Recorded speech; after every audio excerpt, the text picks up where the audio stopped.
भारतातील पहिली महिला पैलवान ज्यांनी आशियाई आणि राष्ट्रकुल स्पर्धेत सुवर्णपदक प्राप्त केलेल्या, जागतिक कुस्ती स्पर्धेत 2 वेळा कांस्य पदक मिळवलेल्या ऑलिम्पियन पैलवान, भारतात खेळामधील सर्वोच्च अर्जुन पुरस्कार प्राप्त आमदार पैलवान विनेश फोगट यांनी वसंतदादा कुस्तीस सदिच्छा भेट दिली.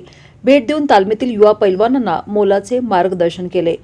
शिवछत्रपती पुरस्कार विजेते कैलासवासी पैलवान प्राचार्य राम नलवडे मामा यांच्या प्रयत्नातून उभारलेल्या वसंतदादा कुस्ती केंद्रामधून अनेक नामवंत खेळाडू तयार झाले आहेत.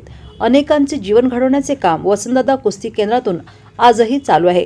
अशा या नावाजलेल्या नामवंत वसंतदादा कुस्ती केंद्राला वेळात वेळ काढून भारतातील पहिली महिला पैलवान, अर्जुन पुरस्कार प्राप्त आमदार पैलवान विनेश फोगट यांनी सदिच्छा भेट दिली.